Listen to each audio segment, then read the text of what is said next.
नमो अरहंतारं नमो सिद्धारं नमो आर्याणं नमो अध्यायारं नमो लोये सवसाहुरं शुद्धात्मानमनेकान्तं साधुमुत्तम मंगलम वंदे संदष्टसिद्ध्यर्थं संदष्टर्थप्रकाशकम् मंगलम भगवान वीरो मंगलम गौतम गणे मंगलम कुंदकंडाद्यो जैन धर्मोस्तु मंगलम मंगलमय मंगलकरण वितराग विज्ञान नमो ताहि आते भये अरहंतात् महान।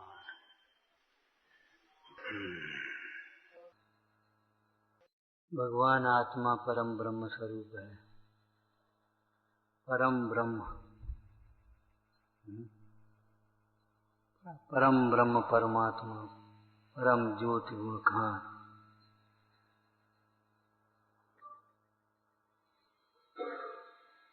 अन्य दर्शनों में आत्मा को ब्रह्म कहते हैं और परमात्मा को परम ब्रह्म कहते हैं।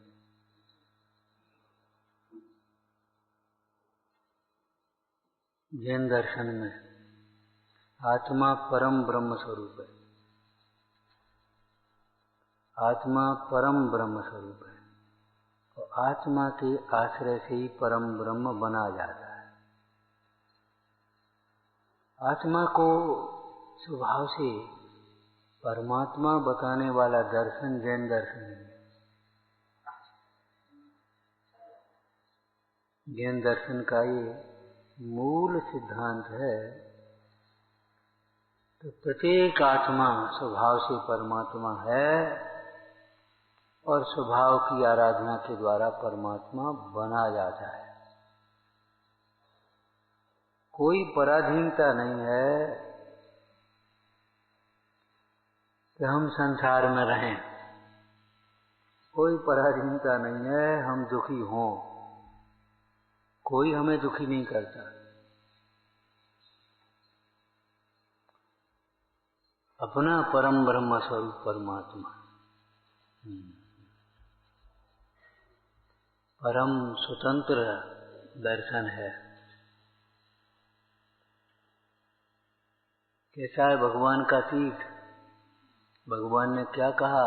इसने बताया विश्व को कण कण स्वयं स्वाधीन।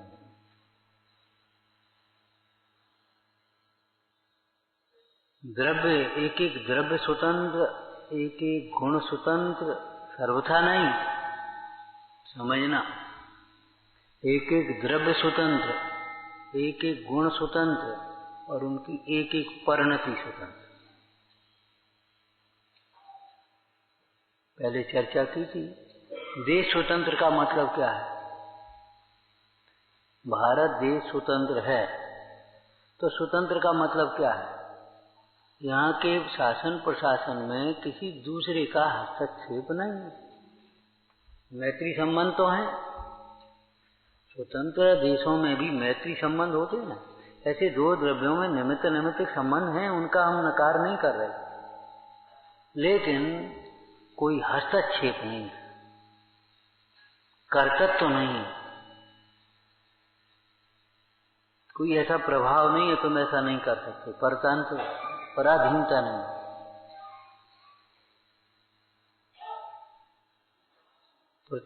जो देश स्वतंत्र का मतलब क्या है? देश की एक छोटी सी इकाई भी स्वतंत्र है, यही तो लेना चाहिए। जैसे देश स्वतंत्र का मतलब ये तो नहीं है राजधानियां स्वतंत्र, एक एक गांव स्वतंत्र है अचेतन में। ऐसे ही देश स्वतंत्र का मतलब इकाई, राष्ट्रपति से लेकर के सामान्य बालक भी स्वतंत्र। ऐसे ही वस्तु स्वरूप स्वतंत्रता का मतलब क्या है? वस्तु स्वातंत्र का अर्थ क्या है? भगवान स्वतंत्र हैं और संसारी भी परतंत्र हैं, ऐसा नहीं। प्रत्येक द्रव्य स्वतंत्र है, चेतन भी स्वतंत्र है और अचेतन भी स्वतंत्र है। उनका एक एक गुण स्वतंत्र है और एक एक परिणति स्वतंत्र है। उसमें दूसरे का कर्तव्य नहीं है, हस्तक्षेप नहीं है, प्रतीक्षा नहीं है। कोई अवरोध नहीं है।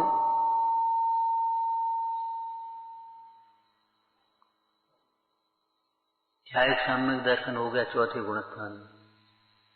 छायक चारित्र कहाँ होगा और ज्ञान के छायक ज्ञान कहाँ होगा? अलग अलग गुणस्थान है कि नहीं? ऐसा नहीं है।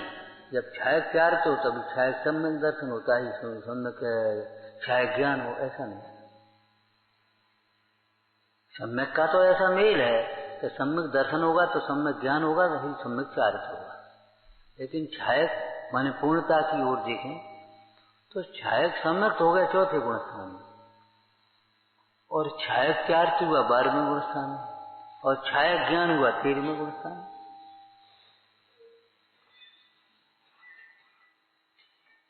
देखो गुणों की स्वतंत्रता, देखो परिणमन की स्वतंत्रता।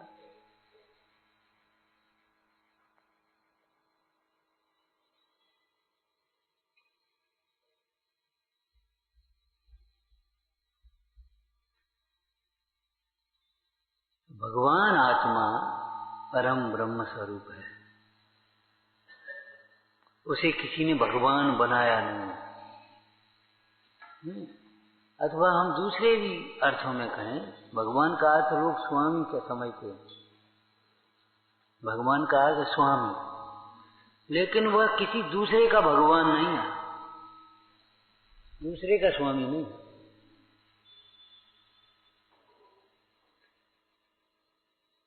भगवान का शाब्दिक अर्थ होता है वैभववान। भगवान का शाब्दिक अर्थ होता है वैभववान, जिसे चैतन्य वैभव से पूर्ण है। बस वैभव का मतलब धूल नहीं, तो पौद्गलिक वैभव, पुण्य का वैभव, ये हमारा वैभव नहीं। पहले नंबर पर ये समझना चाहिए।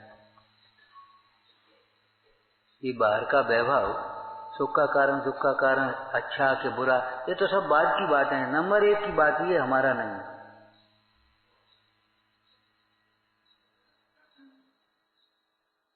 वैभववान, परंतु ये बाहर के वैभव की बात नहीं है। स्वामी दूसरे का स्वामी नहीं है।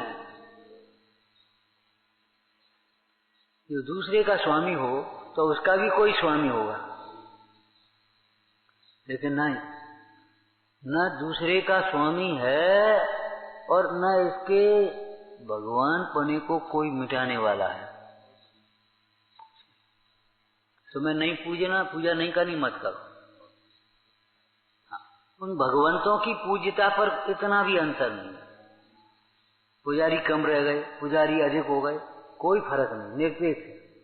भगवंतों की पूज्यता इन पुजारियों की पूजा से बिल्कुल निरपेक्ष है। इसलिए भगवान के लिए पूजा मत करना, व्यवस्था के लिए पूजा मत करना, अपने परिणामों की निर्मलता के लिए, अपने प्रभुता का स्मरण करने के लिए, अपने वैराग्य को बढ़ाने के लिए पूजा करना।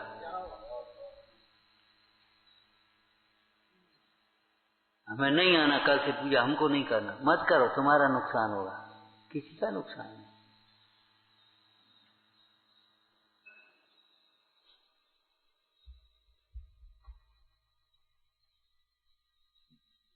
बृहद द्रव्य संग्रह की टीका में इस ब्रह्मचर्य को स्वतंत्रता से जोड़ा है, पढ़ा है, पहले कहा था, पिछली बार तुम शायद आए थे, ऐसे पहले कहा था, याद है। ब्रह्मचर्य अर्थात स्वतंत्रता का उपाय, क्योंकि इंद्रियों की जो अधीनता है वो सारे जगत की अधीनता का है। आपने पढ़ा होगा, जो विषयों के दास हैं वे सब जग के दास, और जे विषयों से उदास हैं सारा जग उनका, सब जग उनको दास। तो परिभाषा क्या की ब्रह्मचर्य की? स्वतंत्रता की प्राप्ति के लिए गुरु स्वरूप आत्मा में लीन होना, ब्रह्म स्वरूप में लीन होना, वह ब्रह्मचर्य है। काय के लिए? स्वतंत्रता के लिए। ब्रह्मचर्य रहोगे तो स्वतंत्र रहोगे, और नहीं तो परतंत्र। कहाँ जा रहे, कब आओगे, क्या कर रहे हो, ऐसे कैसे काम चलेगा, क्या पहन लेते हो, ये ऐसे पहन के चाहे कहीं नहीं जा पाओगे, चल देते पहन करके।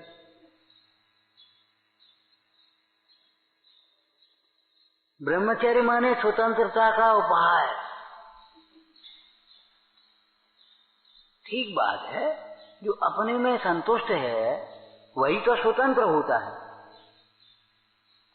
जो अपने में संतुष्ट होता है वही स्वतंत्र होता है। आज संतोष नहीं है तब तो करोड़ों की घर में माया होने पर भी जॉब कर रहे, नौकरी कर रहे।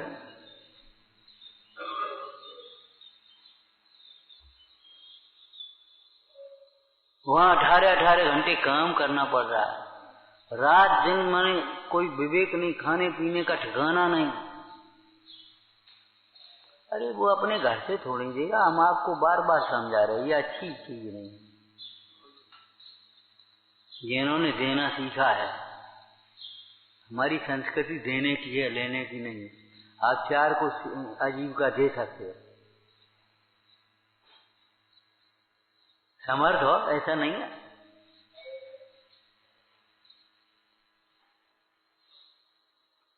विचार करो, दाल रोटी खानी है और दाल रोटी खाने की फुर्सत नहीं है घर पे बैठ करके। सवेरे 6 बजे और 8 बजे चल दिए, और वो उन्हें 3-3 घंटे जाने आने में, और 8 बजे वहां से लौट रहे, कभी 11 बजे लौट रहे, कभी 7 बजे लौट रहे, कभी। अब वो क्या करें, एक टाइम नहीं मिल पाता, वो फलाना नहीं होता, क्या करें, लात मारो, त्याग करो, ऐसा हमें नहीं करने। फिर क्या करेंगे, अरे इतना पुण्य का भरोसा नहीं, तो इतनी बुद्धि का भरोसा नहीं, तुम्हें क्या करोगे, चाहे कुछ कर लो, बनिए के बेटे हो लौकिक में। आपका चार में क्या लिखा है, चिड़ी कबूतर भी अपना पेट भर लेते हैं, अपने कुटुंब का पालन कर लेते हैं, तो कहते क्या करें। जिससे धर्माचरण का घात हो ऐसा कुछ भी कार्य मत करो।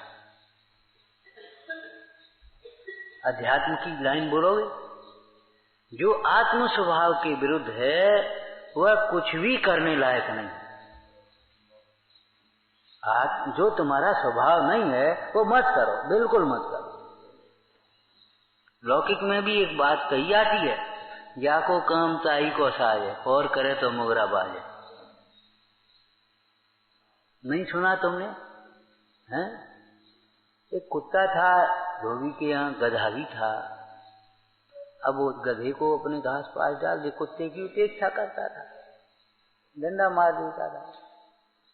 एक दिन घर में चोर घुसे तो गधे ने कुत्ते से कहा, भौंक, क्या करता है? उसने कहा, ये हमको पूछता नहीं, हम काय को भौंके, हम नहीं भौंकते। सारे में खगियाने खगी की भाषा। तो गधे को जरा बैठा लगा, हमारे की चोरी हो रही है और चुप बैठा है। उसने कहा, हम भौंक रेंकते, तो गधा रेंकने लगा। अब गधे के रेंकने कौन समझे। अब वो कुमार था, गहरी नींद में सोया, तो उसकी नींद उछटी, और ले करके मुगरा उसने कपड़े पीट वाला, और 4 से जमाए। आधी रात को सब सो रहे और रेंक रहा है। अभी कुत्ता भौंके तो नहीं, भाई क्या बात है, कोई चोर वोर तो नहीं। तो वो कहावत बन गई, जिसका कार्य उसी को साजे, और करे तो मोगरा बाजे। सही बात है, आप अपने काम करो तो अच्छा लगेगा। ज्ञाता रहे तो अच्छा है, और ज्ञाता करता बने तो क्या होगा। ज्ञाता रहेगा तो आनंद में रहेगा, प्रतिष्ठा होगी। और ज्ञाता न रह करके अपने को कर्ता मानेगा, कर्तव्य तो ऊपर ला देगा, क्या होगा।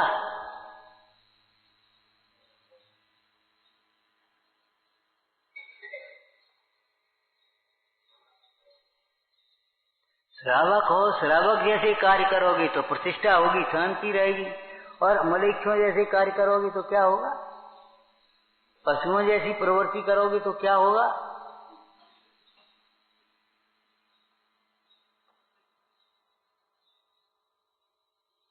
उत्तम क्षमा के प्रसंग में आचार्य पद्मनंद जी ने लिखा, हे साधो, तुमने 3 लोक का चूड़ामणि निर्गंथ मार्ग अंगीकार किया है।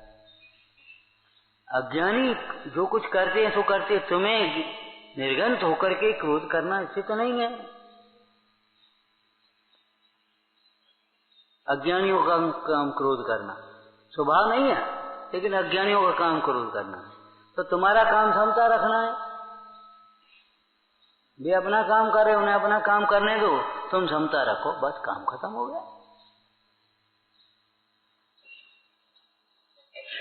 ये मोह करना अब शोभता नहीं है।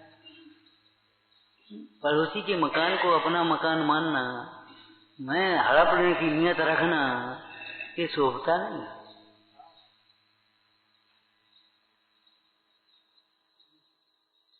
देह को पड़ोसी देह है, देह को अपना मानना, उसमें अपना कर्तव्य करना, कर्तव्यों को अपना मानना, उसमें कर्तव्य करना, ये शोभता नहीं है भाई, कलंक है ये।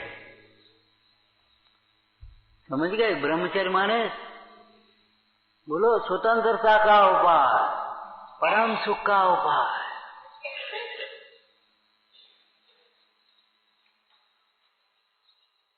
ब्रह्म स्वरूप की श्रद्धा करोगे तो स्वतंत्र रहोगे, ब्रह्म स्वरूप को अनुभवोगे तो स्वतंत्र रहोगे, ब्रह्म स्वरूप में लीन होगे तो परम स्वतंत्र हो जाओगे। कोई ये कर्मों के बंधन, चाहे नो कर्म के बंधन, एक भी बंधन नहीं आएंगे तुम्हारे।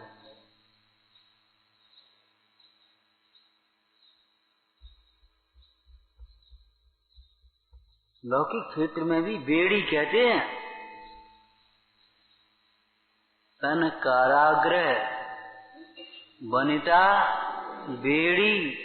तो बनिता बेड़ी का मतलब क्या है? तुम राग से बंधे हो तो वो निमित्त है, राग नहीं हो तो वो क्या बांधे? बनता बेड़ी क्या? बेड़ी माने बांधने वाली नहीं, बेड़ी माने अपने अपराध से बंधे तो निमित्त है, गवाह है, साक्षी है, तुम अपराधी हो। किसी के हाथ में बेड़ियां हैं, हथकड़ी बेड़ी, पैर में बेड़ियां पड़ी हो, हथकड़ियां लेनी हो, ले जा रहा हो, तो ये कोई अपराध किया है। अपराध का की साक्षी है ना, तो ये बेड़ियां तुम्हारे राग की, अपराध की साक्षी हैं। वस्त्र तुम्हारे वासना के राग के साक्षी हैं, जिन्हें वस्त्रम विकार वेष्टनम। जब विकार नहीं होंगे तो वस्त्र नहीं होंगे, निर्गंध सा है। साक्षी है, निमित्त दिखा रहे, प्रकट कर रहे हैं।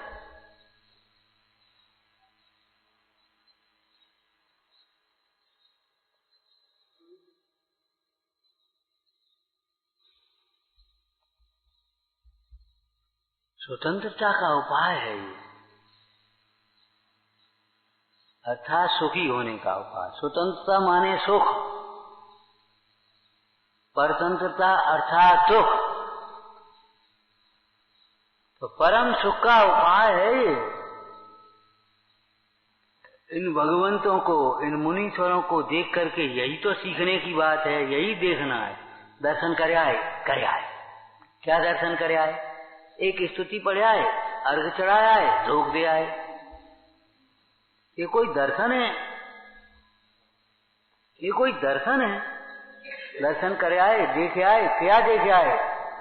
बिना विषयों का जीव सुख, बिना संयोगों की प्रभुता, स्वाभाविक स्वतंत्र जीवन।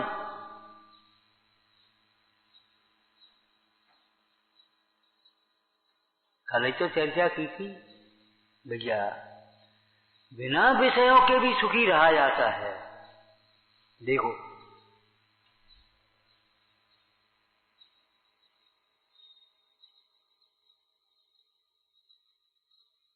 निमित्त नैमित्तिक संबंध को बताने वाले व्यवहार नय से भी अगर कहें तो विषयों का त्याग निमित्त है सुखी होने में, विषय निमित्त नहीं है। विषयों की क्या दुख का कारण? विषयों की प्राप्ति और विषयों में प्रवृत्ति, और फिर आगे चलो विषयों के छूटने पर विषयों की याद आए।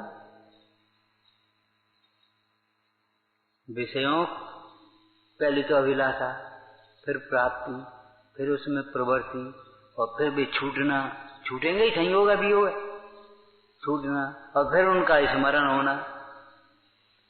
इनमें से कौन सा सुख रूप है बोलो? विषयों की अभिलाषा होना और विषयों की प्राप्ति के लिए आए दुखम व्यय दुखम दिगर्थम दुखवाजनम, आने में भी दुख, रहने में भी दुख, समारोह में दुख, छूट जाए तो महादुख, हाय लुट गए, हाय बर्बाद। रोएगा कौन, दुखी कौन होगा? जो उसमें सुख मानेगा।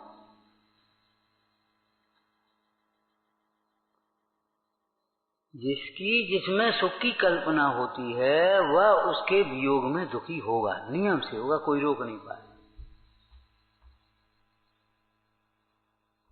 अरे घर में भी हो अपने, और कोई बहुत बीमार हो ना, और उसकी सेवा शुश्रूषा करनी पड़ रही हो, और वो उसको भी बहुत कष्ट हो, और उसकी देह छूट जाए, तो यार दुख नहीं होता, बल्कि ये कहते हैं भैया चलो ठीक रहे, सुधर गई होगी, बता बहुत कष्ट था। अब अपनी प्रेम की भाषा तो ये नहीं कह रहे सेवा करने में कष्ट लग रहा था, लेकिन बहुत कष्ट था, चलो ठीक है कोई बात। और काम कर रहा हो, स्वस्थ हो, और वो चला जाए तो सुधर गई बोलो, सब काम बिगड़ गया।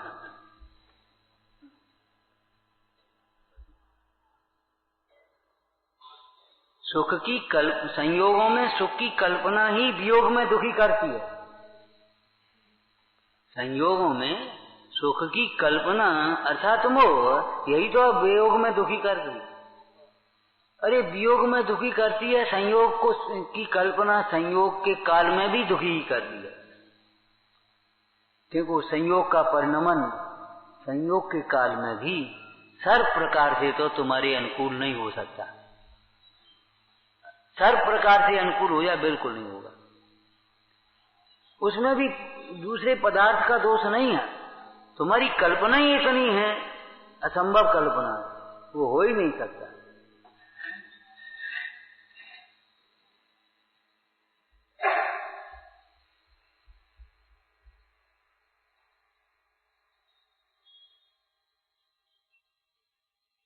इंद्रिय सुख की वासना ये जीव को नाना प्रकार से पराधीन बनाती है।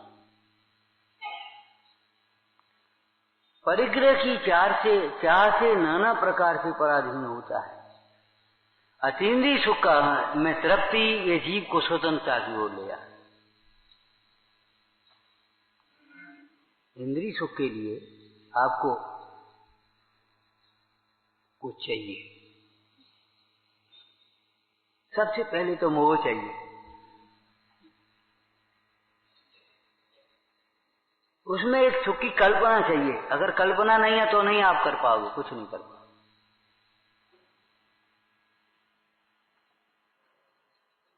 मोह चाहिए वो। फिर जिस पदार्थ में सुख की कल्पना है वो पदार्थ चाहिए, फिर उसको भोगने की शक्ति चाहिए, फिर उसको भोगने के लिए समय चाहिए, अनुकूलता चाहिए। क्या करोगे बोलो? चाहिए चाहिए चाहिए, और जहां चाहे वहां पराधीनता दुख है। अतीन्द्रिय आनंद की वेदन करने के लिए आत्मानुभव रूप ब्रह्मचर्य के लिए क्या चाहिए बोलो? बहुत स्थूल अब ब्रह्मचर्य की चर्चा कर रहे हैं। अब हम इस लड़के को मान लो एक विवाह करना है तो क्या चाहिए? कोई लड़का करता क्या है? नौकरी चाहिए, पहले ही शुरुआत ही वहीं से हुई है, कुछ कमाता है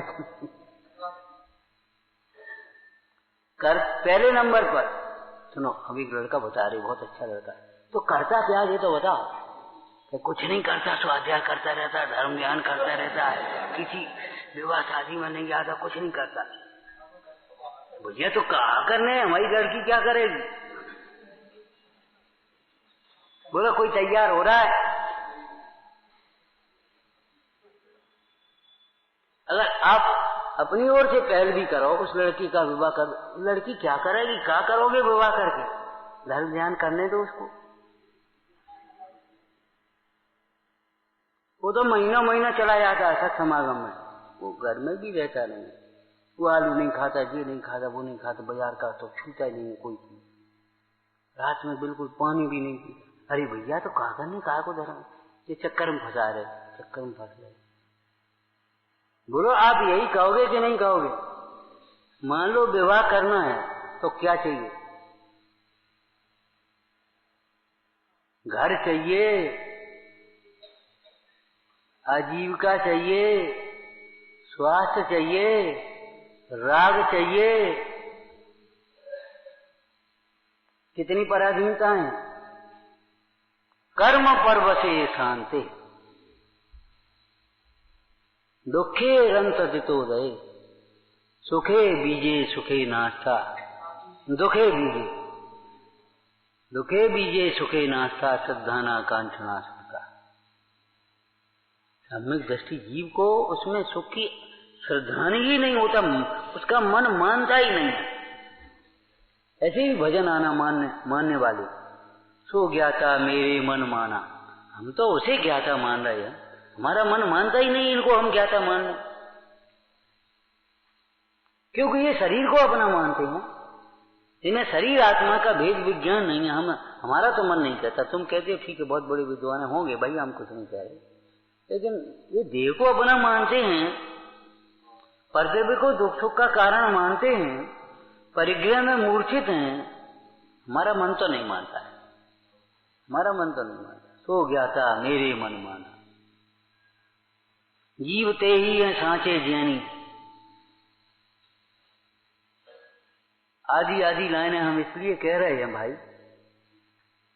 इन भजनों को गुनगुनाना सीखो। बच्चों को सिखाने के ही माध्यम से सीख लो। बच्चे अगर भजन नहीं गुनगुनाएंगे तो जाने क्या क्या गुनगुनाएंगे फिर, और गुनगुनाएंगे नहीं तो फिर भुनगुनाएंगे, परेशान करेंगे। सच्ची बात है।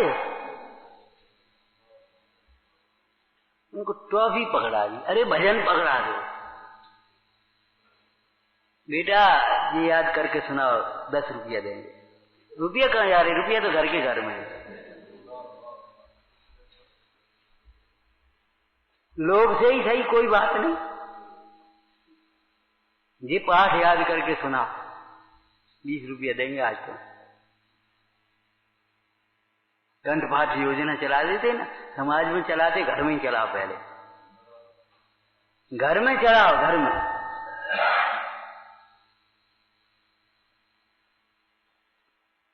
जीव ते ही है सांचे ज्ञानी, जिन राग द्वेष त्यागा वह सदगुरु हमारा।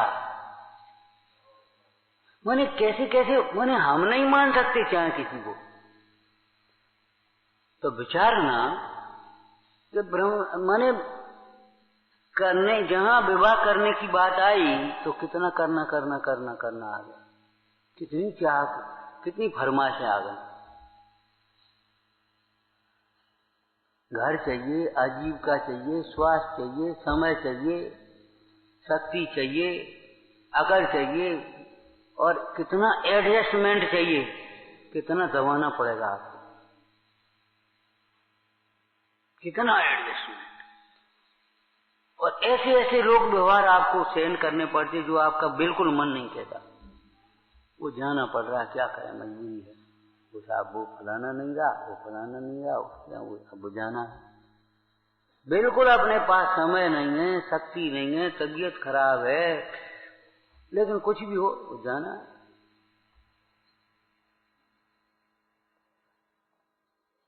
रावण का 3 खंड का प्रभुत्व लौकिक लौकिक कहाँ गया, जहां सीता को ऐसे गिड़गिड़ा रहा है, ये सीते मेरी ओर देख लेने, ये सीते मेरी ओर देख लेने। अब बताओ क्या पागल हो गया, तीन खंड का अधिपति विद्याधर कितना शक्तिमान, वो कैसे गिड़गिड़ा रहा है।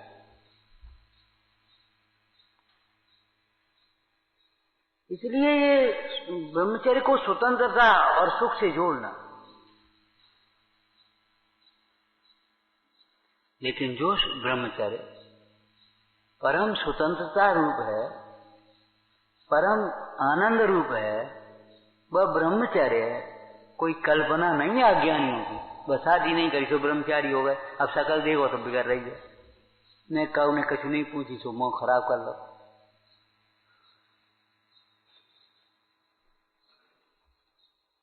जरा भोजन में नमक ज्यादा कम हो गया तो परिणाम खराब, इसको दे दिया हमको नहीं दे पाए तो आफत हो गई।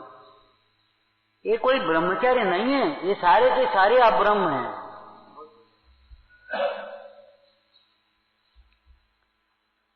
ब्रह्मचर्य का घात करने वाला केवल वेद का ही परिणाम नहीं, मोह से लेकर के क्रोध तक, वो मोह क्रोध मान माया लोग वेदांत, वेदांत वो वेदांत नहीं, वेद है अंत में जिसके, वो सारे के परिणाम घातक है। ये कसायों से पराधीन होता है। प्रवचन सार जी में स्वयंभू गाथा है, स्वयंभू आत्मा भगवान स्वयंभू 16 नंबर की गाथा, षटकार की स्वतंत्रता, उसमें नीचे लिखा है, टीका में पढ़ना, बोलो क्या लिखा है। निश्चय से पर द्रव्य के साथ इस जीव का कारकता का संबंध नहीं है। कारकता का संबंध समझ गए होंगे? ये करता है, मैं कर्म हूं, ये मेरा साधन है, मैं इसका साध हूं, मेरा इसके लिए हूं, ये मेरे लिए है, इसका सुख मेरे में से, मैं इसका सुख, मेरा सुख इसमें से, आधार है, आधेय है, अपादान है। ये माने पर के साथ कारकता का संबंध निश्चय से जीव के साथ नहीं है। जीव का पर के साथ कारक पने का संबंध नहीं है। फिर भी यह जीव सुख के लिए परद्रव्य की ओर देखता है, यह पराधीन होता है। पर में सुख का साधन मानता हुआ जीव व्यर्थ पराधीन होता है, ये लिखा, व्यर्थ पराधीन होता है।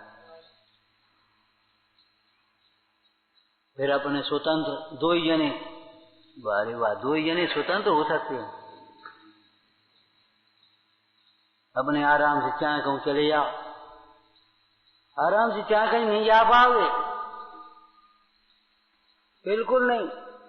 अभी अकेले हो तो चाहे कहीं आराम से जा भी सकते हो, और दो ही जने फिर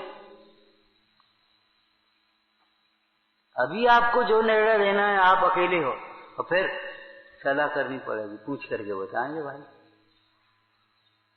स्वतंत्रता नहीं, स्वतंत्र, अपने की ओर देखेगा तो स्वतंत्रता, और पर की ओर देखा सोई परतंत्र हो गया। नीति पड़ी होगी, रहमन बेनर मर चुके, मर चुके, ये कहूं मांगन जहां, बस समझ लो। अब जो दूसरे की ओर देखते हैं उनको हम जिंदा कैसे कहें?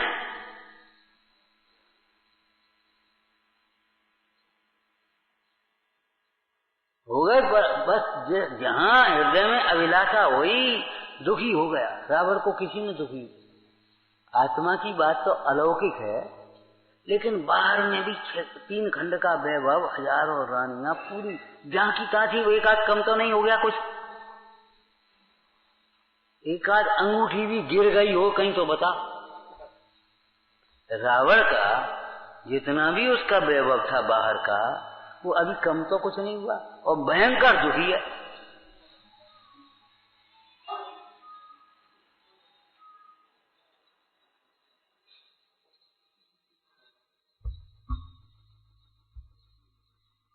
भयंकर दुखी।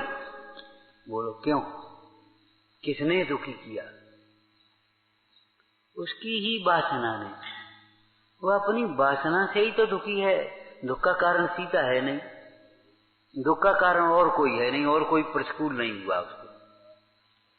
लेकिन स्वयं स्वयं के प्रतिकूल होकर के वह जीव दुखी हो गया।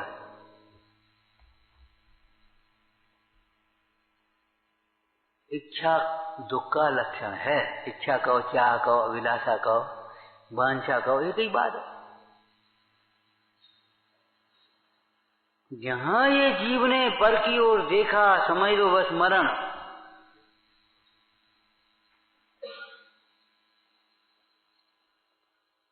अपनी ओर देखा बस जीव।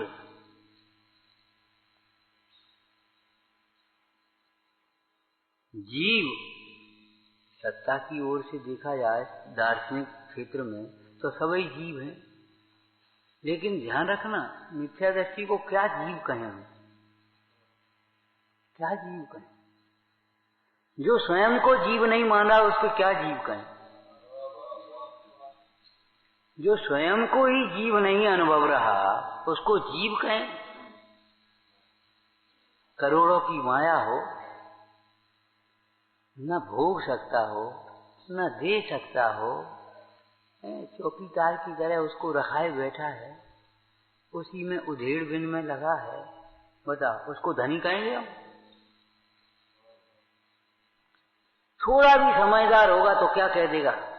ठीक है, खाए के पैसा वाले, इनसे तो अपन अच्छे हैं, आराम से 2 टाइम रोटी खा रहे, आराम से सो रहे, भगवान की पूजा तो कर रहे, स्वाध्याय कर रहे, मैंने आराम, उनसे तो अपन अच्छे। खाए के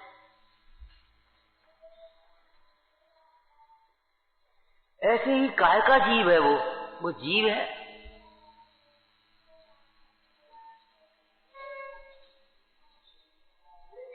जीव होते हुए भी अपने को स्वयं जीव अनुभवता नहीं है।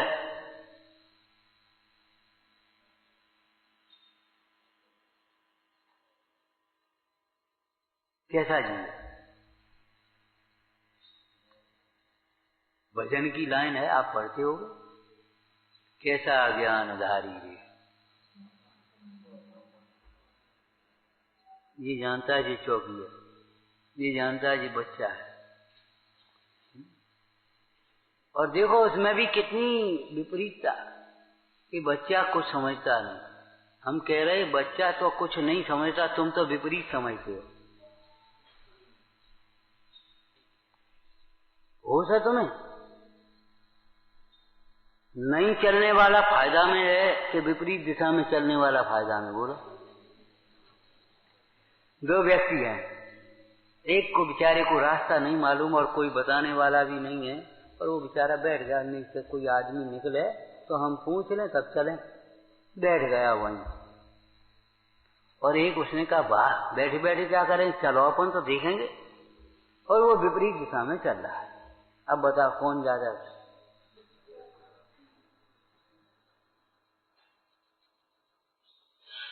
सोचो, नहीं समझता तो अच्छा है, विपरीत समझने वाला तो बहुत। अज्ञान से भी मिथ्या ज्ञान ज्यादा खतरनाक है।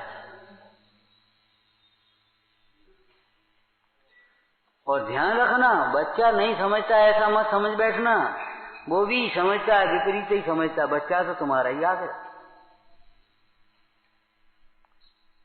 वो बच्चा भी विपरीत समझता है, वो भी देह को मैं समझता हूं, ये मैं छोटा हूं, ये मेरा कपड़ा है, ये मेरी माँ है, ये मेरे दादा हैं, ये मेरा भाई है। समझता है कि नहीं समझता? विपरीत समझता है कि नहीं? ये तो नहीं समझता ये सब मेरे नहीं है, और ये तो तुम भी नहीं समझते, उसमें तुम में अंतर क्या है?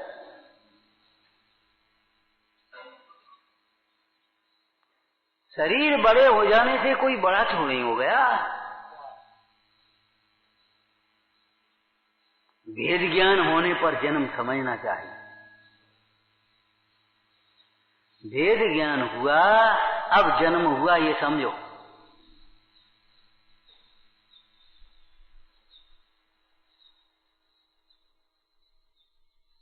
दुखी करने वाली हमारी तो वासनाएं हैं, हमारा ही तो मोह है। अब आज की भाषा में कहें तो हमारा अब्रह्म है, लेकिन हमने इतना संकीर्णता की। एकांत मिथ्या, ये समझो अनेकांत अमृत है, एकांत विष है। अनेकांत अमृत है और एकांत विष है। तो महाराज सम्यक एकांत भी होता है, जहां होता है, लेकिन वो अनेकांत होने पर।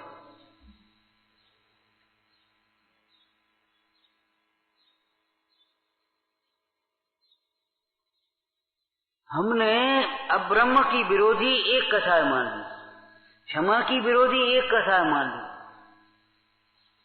क्षमा का विरोधी क्या क्रोध, बस इतने दिन हो गए। क्षमा का विरोधी क्या क्रोध। क्षमा का विरोधी क्रोध भी है, क्षमा का विरोधी मोह भी है, क्षमा का विरोधी लोभ भी है। और नहीं तो लोभी की ताकत नहीं है वो क्षमा धारण रख सके, क्रोध नहीं करना। जिसको विषयों का लोभ है, क्षण क्षण में क्रोध आता है।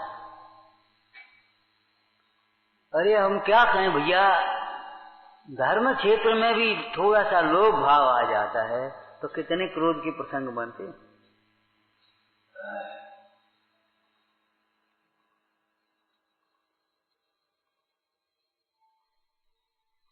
धर्म को थोड़ा बहुत पढ़ करके सुन करके समझने वाले जीव घर में रहें तो क्षण क्षण में कसाय के प्रसंग बने। ये क्या कर दिया, इतना पानी फैला दिया, इतनी रात हो गई, अब तू भोजन मांग रहा है, क्या कर रहा है।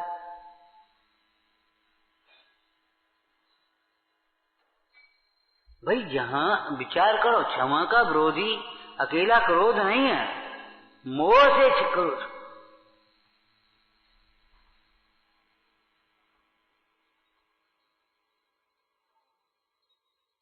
हमने एक एक का बंटवारा कर दिया। ठीक है, कथन शैली में, चर्चा में ये सब चल सकता है, लेकिन जीवन में कैसे चलेगा। एक अंग शरीर का कमजोर हो और एक और सब अंग पुष्ट हो, ये कोई उपाय बन सकता है।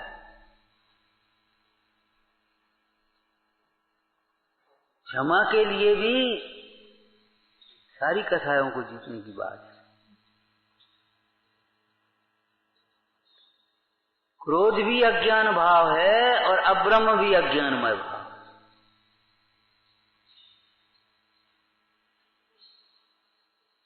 क्षमा भी ज्ञानमय भाव है और ब्रह्मचर्य भी ज्ञानमय भाव।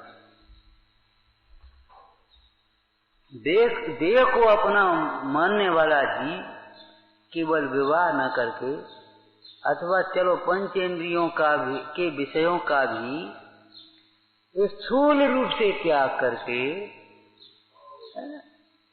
दया दान पूजा व्रत संयम अपना स्वाध्याय करके स्थूल रूप से प्रशस्त शुभ भाव रूप की क्रिया करके भी यदि अपने को ब्रह्मचारी मानता है तो ब्रह्मचारी है, ब्रह्मचारी नहीं।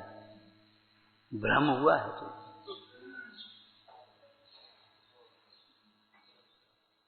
अंधेरे में मत जियो, अंधेरे में मत रहो, उजाला में। अंधेरे में मत रहो माने मोह के अंधेरे में मत रहो, ये कह रहे।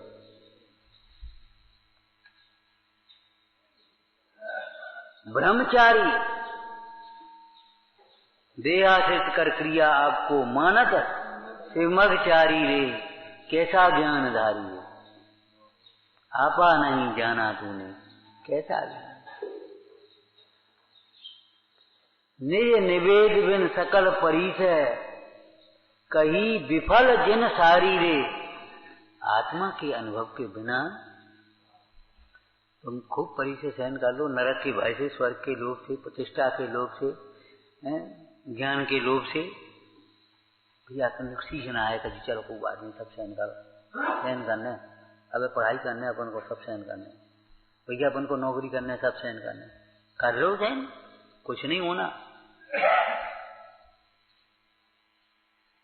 इसलिए देह से भिन्न आत्मा के अनुभवन को ही ब्रह्मचर्य कहा है। आत्मा ब्रह्म स्वरूप हो गया। कैसा आत्मा? जैसे भिन्न आत्मा ब्रह्म स्वरूप, जैसे भिन्न आत्मा का अनुभवन ही ब्रह्मचर्य है। और बाह्य ब्रह्मचर्य इसी के लिए है। और यही उपदेश आपको पूजा में पढ़ा दिया गया है। शील बार 9 रात हो गया ब्रह्मचर्य। इससे बड़ा ब्रह्मचर्य क्या होगा?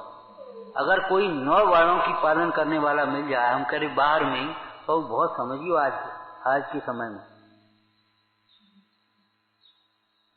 ब्रह्मचारियों में 9 वारों का पालन करने वाला भी अगर मिल जाए तो बहुत समझना। अपनी अपनी कल्पनाओं में फिर रहे हैं और कुछ नहीं है। बुरा लगता है।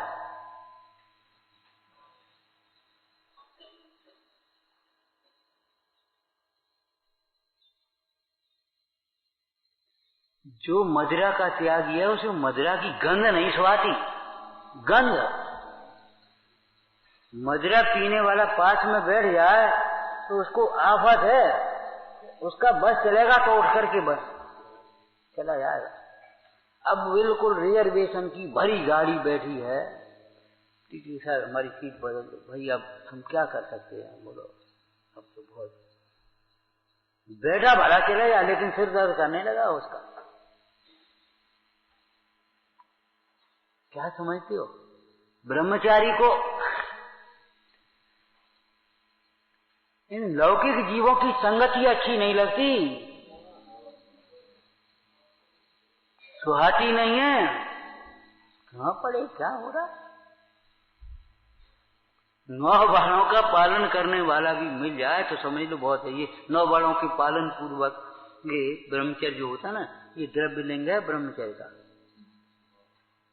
द्रव्य ब्रह्मचर्य, हम अच्छी भाषा में क्या है? द्रव्य ब्रह्मचर्य। अब सोचो आपका द्रव्य ब्रह्मचर्य भी कितना कमजोर पड़ता है।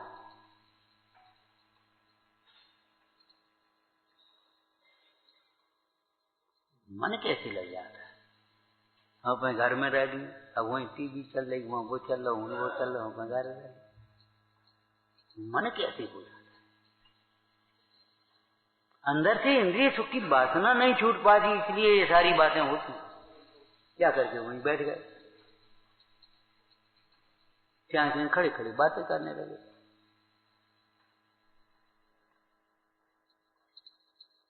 कुंद कुंद स्वामी ने अष्टपहाड़ में मुनिराजों के लिए कहा, तो श्रावकों के लिए नहीं होगा क्यों? तुम्हारे लिए लड्डू बने और बच्चों के लिए मुरमुरा। अरे सोचो, आप विचार करो, जो लड्डू आप खाओगे वही बच्चा खाएगा। अब वो थोड़ा खा पाएगा, तुम 4 खा लोगे, वो 1 खा पाएगा। लेकिन विचार करो, जो उपदेश मुनिराजों के लिए है वो तुम्हारे लिए नहीं है। जो राग करते नारियों से दूसरों को दोष दें, क्या लिखा? जो राग करते नारियों से। अरे अप्रशस्त राग की बात तो छोड़ो, हम ये कह रहे प्रशस्त राग के चक्कर में भी मत पड़ो। भला करने की व्यवस्था के चक्कर में मत पड़ो। कोई किसी का भला नहीं कर पाएगा, अपना बुरा हो जाएगा और कुछ नहीं होगा।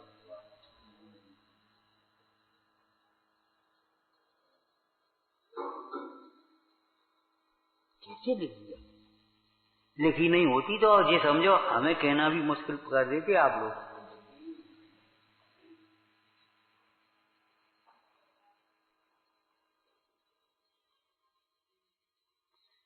जो राग करते नारियों से दूसरों को, ये श्रवण नहीं। काय के लिए कह रहे हैं? जल्दी मत किया कर, बस इतना ही बोलेंगे हम। आगे हम उनकी ताकत थी, वे बोले थे।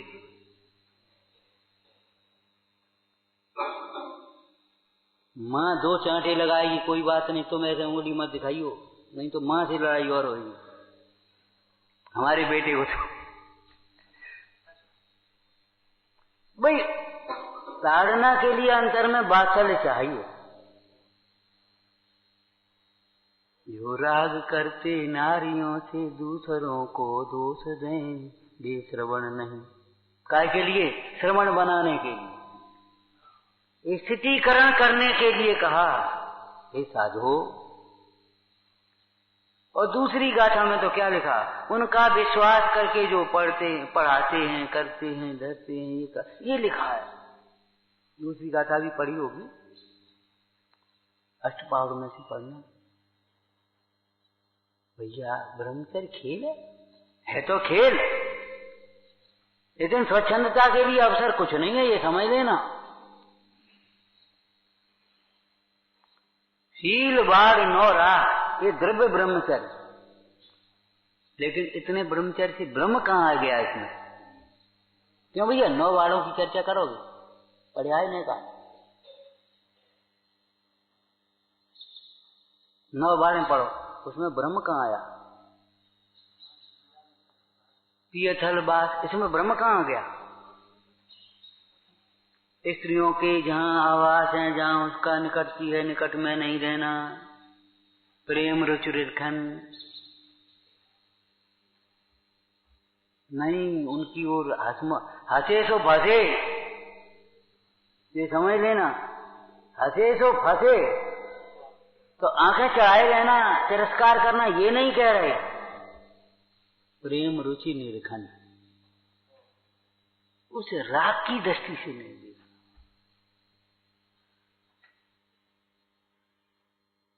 दे परोक्ष भाग है मल।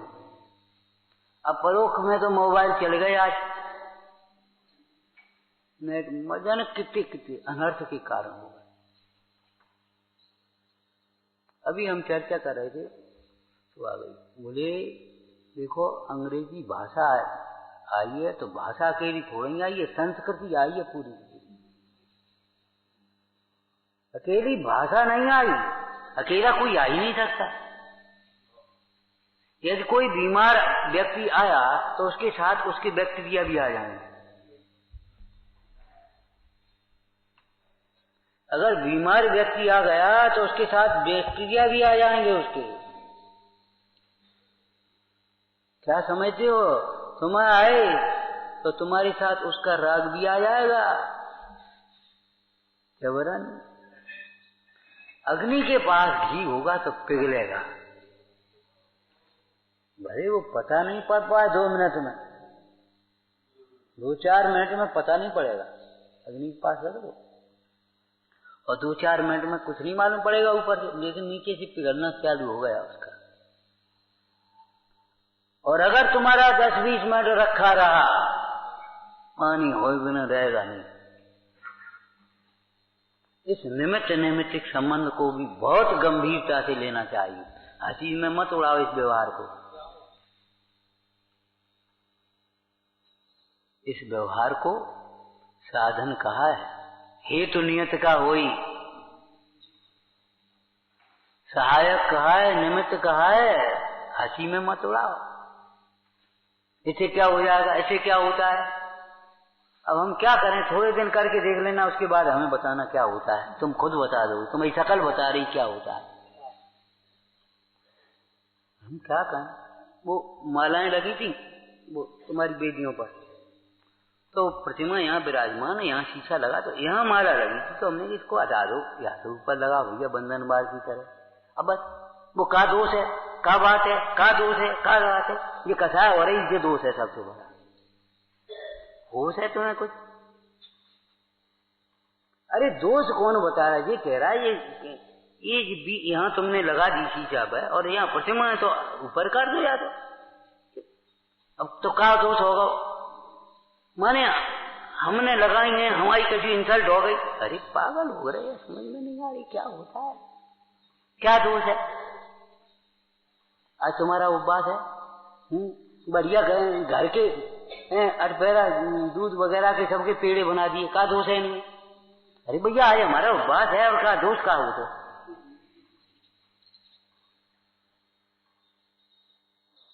हमसे पूछो तो सही पूछो, इस तरह की बेदियां भी हमको कम पसंद है, भगवान की बात नहीं है। 1 2 बस 3 ज्यादा से ज्यादा बस एकाग्रता हुई, नहीं क्या उपाता ठीक है, हम भगवान का अनादर नहीं कर रहे, का दोष है जी मत कहने लगना।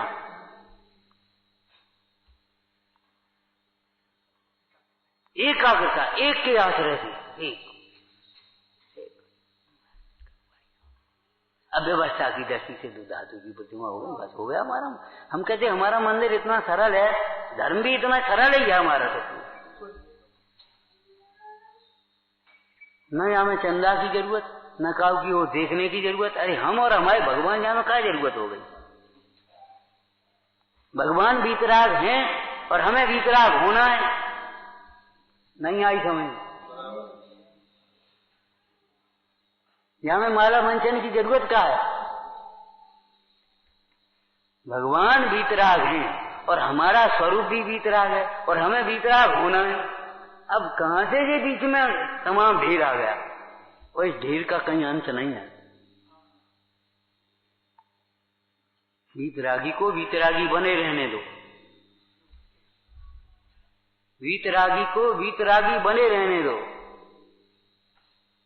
वीतरागी को लख वीतरागी बनो, तो समझ लो कि भव भव का फेर आ गया। ज्ञान की चांदनी जिसके दिल में खिली, उसका मिथ्या तो का सब अंधेरा आ गया। सोचो, समझो, विचार करो।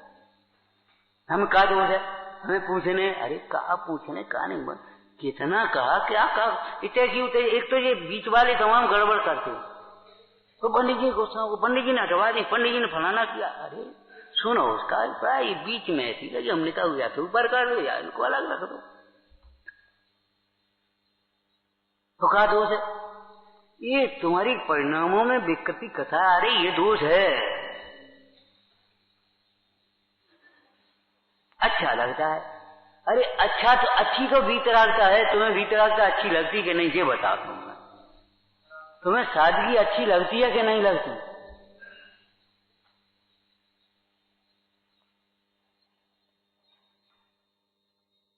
और नहीं तो इतनी प्रतिमाओं में आप एक ऐसे एक देख करके एक बार में दर्शन करके देखो, ऐसे घुमाना पड़ जाएगा, ऐसा घुमाना पड़ेगा, ऐसा घुमाना पड़ेगा, बोलो। और एक बड़ी प्रतिमा आप खड़े हो जाओ, बैठ जाओ,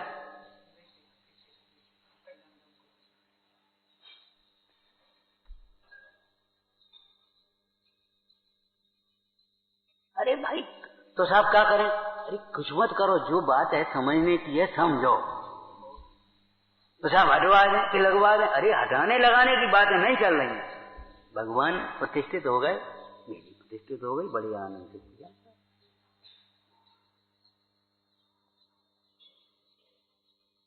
हल्की सी मंदम मध्यम रोशनी हो। अब भौरे में दर्शन करते थे, भौरे में बस और बस हल्की सी वो तुम्हारी दीपक की हल्की सी लो, हल्की रोशनी, और चारों ओर का प्रदूषण बंद, उधर उधर का कोई प्रदूषण। और बैठे तो ऐसा लगता था जैसे घंटों बैठे ही रहे। आखिर हमको लोग कहते ये अक्षय है, वो चमत्कार है। चमत्कार अक्षय कछु नहीं है, सादगी है।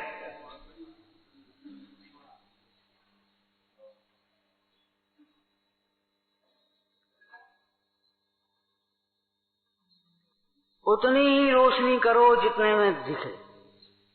अंधेरा भी पूरा नहीं हो सकता और अनावश्यक रोशनी भी नहीं होना, बस उतनी आवश्यक है, उतना करो। क्या कह रहे हैं? भगवान आत्मा परम ब्रह्म है। इस बात को तो बिल्कुल गांठ बांध लेना, नहीं तो कहूं के नहीं रहोगे। अच्छा अच्छा कह करके चले गए और कछु नहीं मतलब निकलो। भगवान आत्मा परम ब्रह्म है। उस आत्म स्वरूप की प्राप्ति का उत्कृष्ट साधन, परम सुख का साधन, पूर्ण स्वतंत्रता का स्वाधन ब्रह्मचर्य है। और ये 9 जो कहे ना, क्षमा मार्ग मार्ग, ये तो सब ब्रह्मचर्य के लिए हैं। इनमें परस्पर में कारण कार्य संबंध हमें देना चाहिए।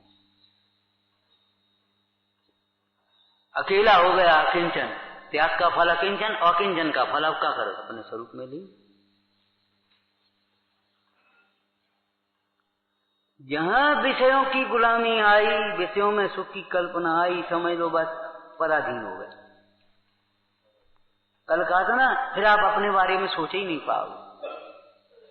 ये बच्चा को पढ़ाने, ये बच्चा को क्या करने, या को ऐसे करने, और अब हमें कच करने अपने लिए। और वो तबीयत खराब है सो डॉक्टर पे जाने, मंदिरों जाने, दर्शन करने, अपना स्वरूप समझने के लिए, याद करने के लिए कि नहीं? अपने बारे में सोच ही नहीं पाओगे। ये सारी कथाएं अपना स्वरूप का घात करने वाली हैं।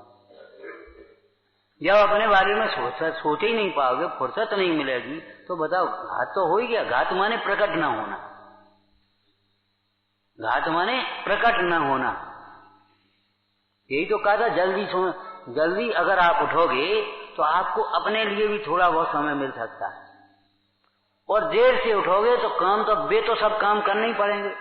भगवत के नहाओगे, भगवत के रोटी खाओगे, और भगवत करके ऑफिस जाओगे, या स्कूल जाओगे, दुकान जाओगे, भगवत करके दर्शन करने आओगे, और जब भगोगे फिर अपने बारे में सोचने का, अपने लिए कुछ सोचने का फुर्सत ही नहीं। सबसे पहले अपना घात है। क्या दोष है साहब? हम रात में 2 बजे लो जग जाए और फिर 8 बजे लो सो लें, तो क्या परेशानी है? 6 घंटे सोना है तो 6 घंटे हो गए। इतनी पढ़ाई कर ली है, इतनी पढ़ो, इतनी मत पढ़ो। ना अध्यात्म की खबर है, ना आगम की खबर है, ना लोक व्यवहार की खबर है। कुछ चिकित्सा विज्ञान भी पढ़े हो। रात्रि में ज्यादा जगोगे तो एसिडिटी बनेगी, रात्रि में फिर भोजन भी करोगे रात में, वो पाचन नहीं होगा सूर्य के उदय के बिना। तुम बाहर को शरीर के मोही हो, तो हम शरीर की ओर से ही बता रहे। क्या दोष है, क्या परेशानी है? और सवेरे का वातावरण, सवेरे का तुम 8 बजे उठोगे, 8 बजे तक तो तुम्हारे पिताजी की पूजा स्वाध्याय सबरो हो जाए, और तुम कहोगे अब क्या करें, अब टाइम नहीं है, अब देर होगा, अब मंदिर आज नहीं जा रहे। इस जीव को क्या करें? दोष भी दिखता है तो दूसरे में दिखता है, इसमें क्या दोष है, इसमें क्या दोष है। अरे उसमें दोष मत देखो, यहां देखो, हमारा राग है वही दोष है। राग की तीव्रता वही दोष है, राग बढ़ना यही दोष है, राग का पोषण यही दोष है। और बाद बाकी दोष तो दोष है ही है। अब हम क्या करें? एक दोष यहां खड़ा हुआ मुफ्त में नहीं आते। विषय भोग दिखते बहुत सरल हैं, सुखमय लगते हैं, लेकिन बहुत महंगे हैं और बहुत कष्टकारी हैं। काठ को छेदने की शक्ति वाला भौरा कमल में मरता है, पत्ते को छेद करके नहीं निकल पाता।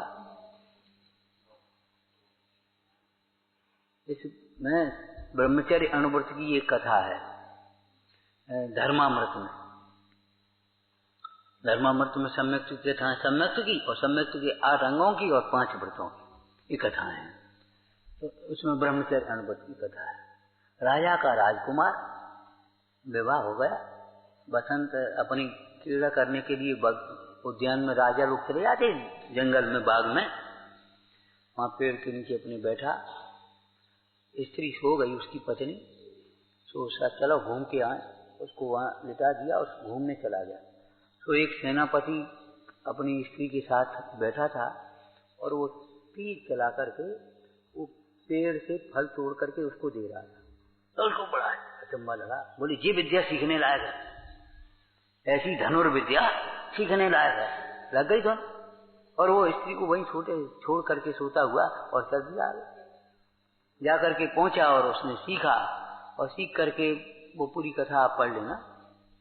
राजा की राजकुमारी के साथ उसका विवाह हो गया वहां, ठीक है ना। दूसरा विवाह राजा की राजकुमारी के साथ, आराम से रहने लगा।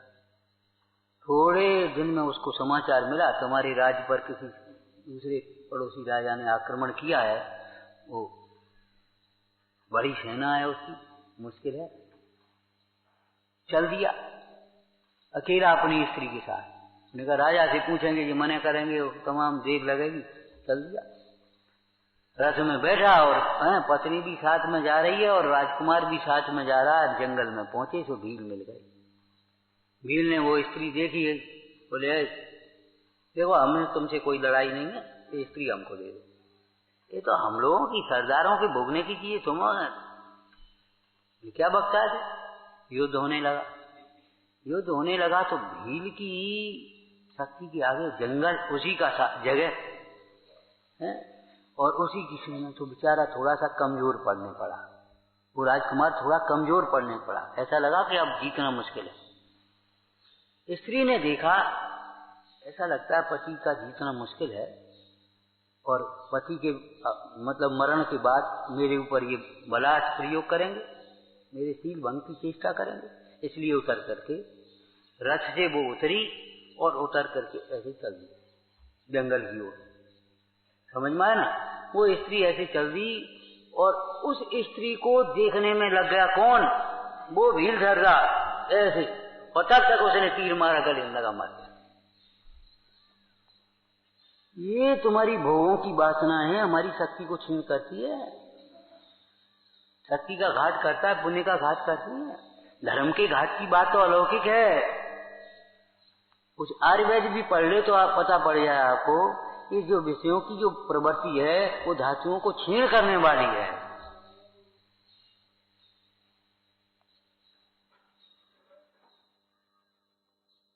ब्रह्मचर्य अर्थात है सुख का उपहार। यहां से चलो आप, स्वतंत्रता का उपहार।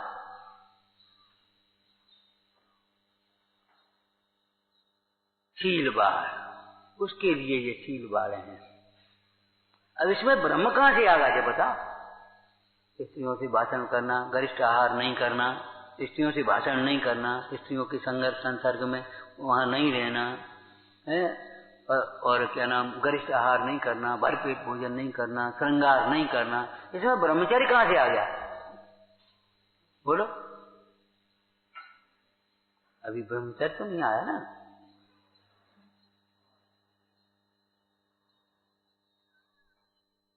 ब्रह्मचर्य तो अब आएगा। बेंचें लग गई, ये लग गया, वो लग गया। अभी अपन तो बैठो, बाहर में सादे साधन होने पर भी, लौकिक क्षेत्र में भी यदि अपना ही भाव नहीं हो तो, अब लड़के का भाव नहीं, हमको विवाह नहीं करना, ठीक है ना। वो लड़की धर्म रुचि वाली है, बहुत सुंदर है, बहुत पढ़ी लिखी है, वो 50 लाख देंगे, वो फलाना करेंगे, वो मकान तुम्हें दे देंगे, वहां बंगला दे देंगे, वहां दिल्ली बम्बई में। अरे भाई जब हमारा भाव ही नहीं तो अब करेंगे ये सब? जब भाव हो तब तो ये सब करें, जब भाव ही नहीं है हमारा, हमें तो अपना हित करना है। ये भाव भाव के अभाव के लिए।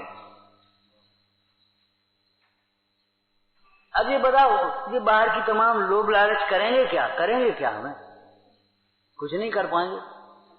भाव हो तो ये ललचा देंगे, और भाव नहीं है तो ये क्या करेंगे? ऐसे बाहर की सुरक्षा, खाली खेत पड़े हैं और खूब बढ़िया सुरक्षा कर दो। अब वहां फसल हो तब तो सुरक्षित होगी, अब फसल ही नहीं है तो करोगे क्या? इसलिए पूजा कार्य दयानंद राय जी ने भी केवल इतना नहीं लिखा, इसके बाद कुछ लिखा है क्या?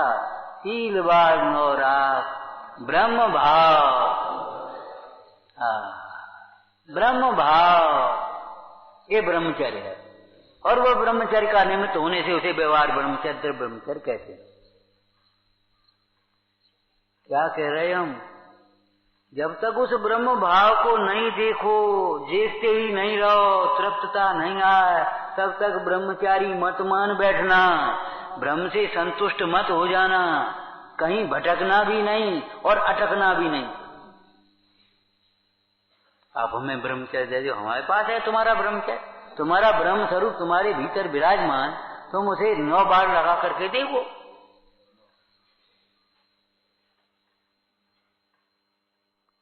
आचार्य कुंद स्वामी ने नियम सार जी में कह दिया, अरे किसी को इतनी कोई चीज मिल जाए, उठाता है और ले जाता है, अकेले में खोल कर देखा जाए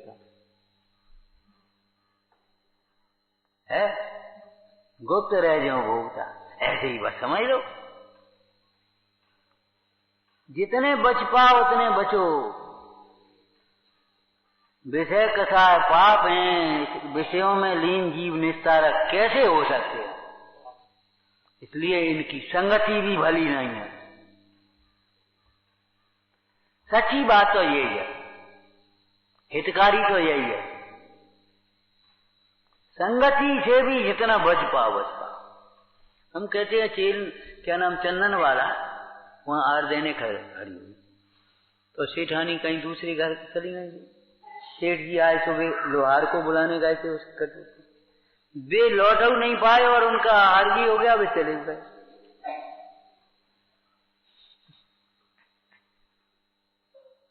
अब नेक्स्ट बैठ लें फिर बातें कर लें, सब पागल हो गए।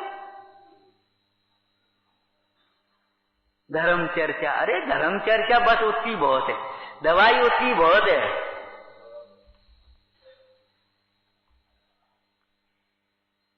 सच बताएं हमको तो नहीं अच्छा लगता, घंटों घंटों की चर्चा भी हमें ज्यादा पसंद नहीं। चर्चा कर, अरे का चर्चा करने, समझ ले, इतने समझदार को इशारा बहुत है, और जहाँ डूबने हो तो जहाज में से कूद के डूब गया हो।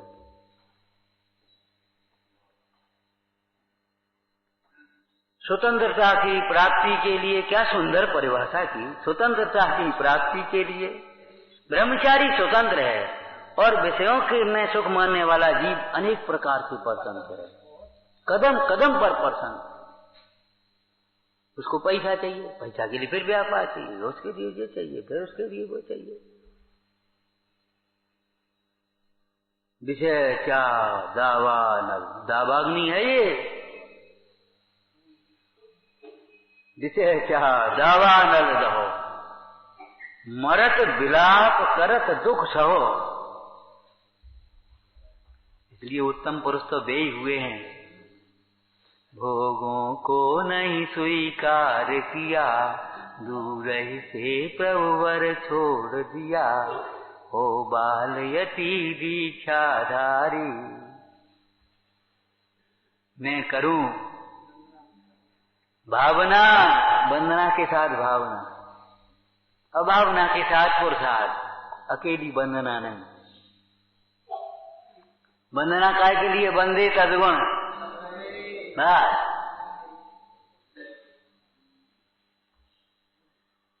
वंदे तद्गुण लब्ध है, ऐसा ब्रह्मचर्य हमें चाहिए। हे प्रभु ऐसा स्वरूप है, ऐसी स्वरूप लीनता हमारी हो बस, और हमें कोई अभिलाषा नहीं, विचारना। परम स्वतंत्रता और सुख के लिए ये ब्रह्मचर्य उत्तम साधन है। और मंगल वचनों को सुनकर के चित्त ललचा रहा हो तो अवश्य ही अष्टमी, चतुर्दशी, पर्व के दिवस, तीर्थ क्षेत्र, इन सब अवसरों पर ऐसे रत्नों को अवश्य ही संग्रहित करना है। और पूज्य पंच साहब की तो एक भावना ऐसी भी रहती है कि एक निश्चित उम्र के बाद तो आजीवन ही इस मार्ग के पथिक हम सब बने, तो हमारा यह ब्रह्मचर्य धर्म का पढ़ना सुनना हमारे मोक्ष मार्ग में निमित्त अवश्य ही बनेगा।